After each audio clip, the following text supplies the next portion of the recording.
नमस्कार दोस्तों, जय माता दी। स्वागत है। तो कन्या राशि।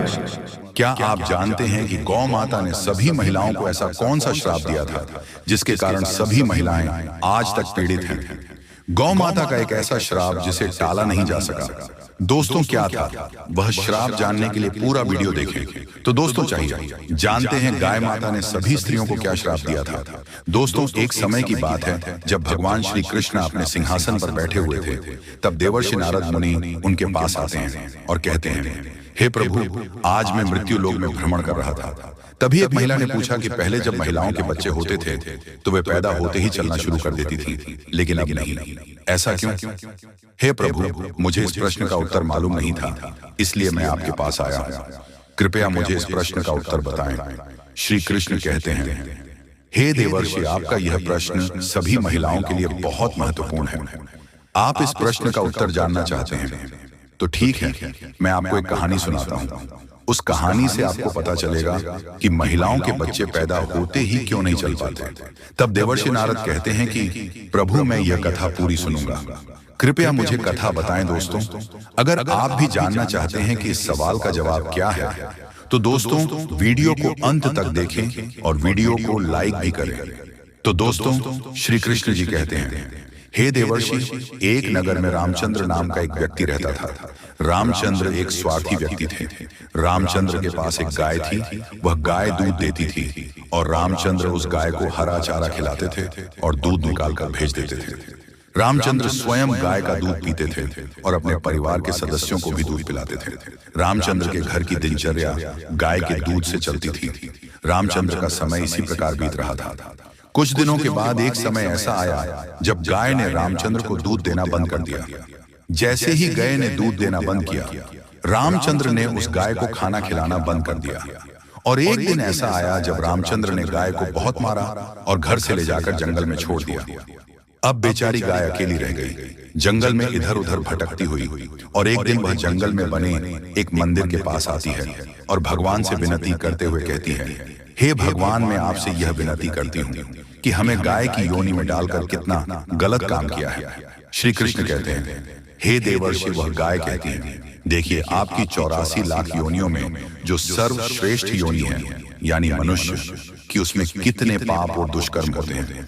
गाय कहती है, उस आदमी ने मुझे अपने घर में रखा और जब तक मैं दूध देती रही मुझे हरा चारा खिला रहा। जैसे ही मैं दूध देना बंद कर दिया, उसने मुझे चारा भी नहीं दिया।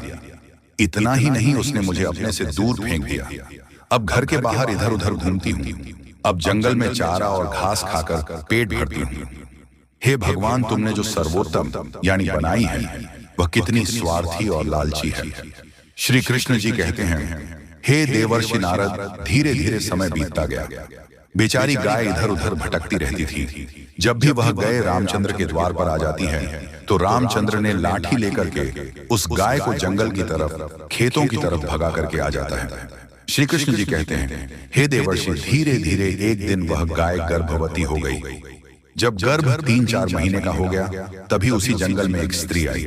जैसे ही उस महिला ने उस गाय को देखा तो उसने मन सोचा कि यह गाय गर्भवती है, मैं काम करूंगी, मैं इस गाय को पालूंगी। जब यह बछड़े को जन्म देगी तो यह गाय मुझे दूध देने लगेगी, तब मैं इसका दूध खुद भी पीऊंगी और अपने परिवार वालों को भी पिलाऊंगी और इसे भेजूंगी। लेकिन जैसे ही वह औरत गाय पकड़ने जाती है और अपने पति को बुलाती है, जब तक उसका पति वहां आता है, गाय वहां से जा चुकी होती है।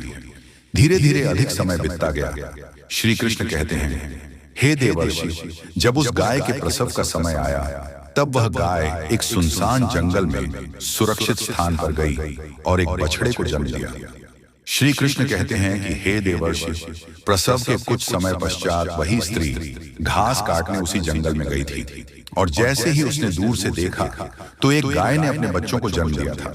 तभी वह औरत उसके पास गई और जब उसने उसे गाय को ध्यान से देखा तो बोली, अरे ये तो वही गाय है, इस गाय ने पहले ही बछड़ा दिया है, यह अच्छा है। वो औरत सोचती है कि अब मैं इस गाय को जरूर पकड़कर अपने घर ले जाऊंगी। जैसे ही वह महिला अपने पति को बुलाने के लिए उस गाय के पास से जाने लगती है तो गाय उस औरत से कहती है, बहन, आज तुम हम पर एक उपकार करोगी। क्या यह मेरा बच्चा पीछे पड़ा है? तुम इसे उठाओ और मेरी गर्दन के ऊपर डाल दो। मैं अपने बच्चों को लेकर किसी सुरक्षित जगह पर चली जाऊंगी, क्योंकि यह मेरा बच्चा 8 महीने बाद चलने लायक हो जाएगा। 8 महीने बाद अपने पैरों पर चलने लगेगा। श्री कृष्ण कहते हैं, हे देवर्षि, नारद पहले ऐसा नहीं था। पहले गाय का बछड़ा 8 महीने बाद ही अपने पैरों पर चलने लायक हो जाता था। श्री कृष्ण कहते हैं, हे देवर्षि, लेकिन जैसे ही उस औरत ने गाय की बात सुनी तो वह बहुत जोर जोर से हंसने लगी और बोली, तुम्हारा बच्चा तो इतना गंदा है, इतनी गंदगी में पड़ा हुआ है, मैं तुम्हारे बच्चे को उठाकर तुम्हारे कंधे पर क्यों रखूं? मैं तुम पर यह उपकार क्यों करूं? जैसे ही उसे स्त्री ने गाय को देखा, उन्होंने उसका बहुत मजाक उड़ाया। उस समय गाय बेचारी लाचार थी, वह अपने बच्चों को उठा नहीं सकती थी। श्री कृष्ण जी कहते हैं, हे देवर्षि, उसी क्षण दुखी होकर गाय ने श्राप दे दिया। श्राप देते हुए उसने कहा, जाओ, आज तुम्हारा बच्चा जन्म लेते ही चलने लगा है, लेकिन आज मैं श्राप देता हूं कि तुम्हारा बालक जन्म के 10 महीने बाद ही अपने पैरों पर चल सकेगा, और मेरा यह बच्चा भले आज चलने में सक्षम नहीं है। जी हाँ, और जन्म लेने के बाद बहुत जल्द अपने पैरों पर चलने योग्य हो जाएगा। श्री कृष्ण कहते हैं, हे देवर्षि, इसी श्राप के कारण स्त्री का बालक जन्म लेते ही अपने पैरों पर नहीं चल पाता है। दोस्तों, सतयुग में सुखदेव जन्म लेते ही अपने पैरों पर चलने लगे थे, और वेद व्यास भी जन्म लेते ही अपने पैरों पर चलने लगे थे। इसका कारण यह है कि गाय ने पूरी स्त्री जाति को श्राप दे दिया था। उस दिन के बाद से महिलाओं के जो भी बच्चे पैदा होते ही चलना शुरू कर देते थे।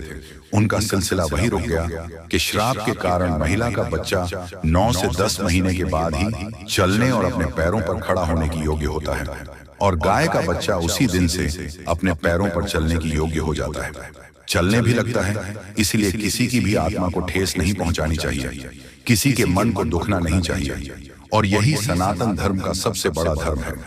गोस्वामी तुलसीदास ने लिखा है, परहित सरिस धर्म नहीं, भाई पर पीड़ा सम नहीं, अधाम यानी दूसरों के भले से बड़ा कोई धर्म नहीं है। इसीलिए हमें असहाय पशु पक्षियों की सहायता करनी चाहिए। गाय के श्राप के कारण सभी पशु पक्षियों के बच्चे जन्म के तुरंत बाद चलने लगते हैं, लेकिन महिलाओं के बच्चों पर इसका विपरीत प्रभाव पड़ा कि महिला का बच्चा जन्म के तुरंत बाद चलने में सक्षम नहीं होता है, वह पैदा होते ही नहीं चल पाता है। एक महिला की गलती के कारण आज पूरी मानव जाति की महिलाएं शराब का दंश झेल रही हैं। दोस्तों, आपको यह जानकारी किसी लगी हमें कमेंट में जरूर बताएं, और कमेंट में जय जय गौ माता जरूर लिखें।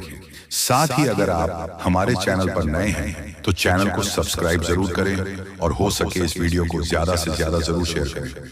तो दोस्तों, वीडियो देखने के धन्यवाद। मिलते हैं अगले वीडियो में।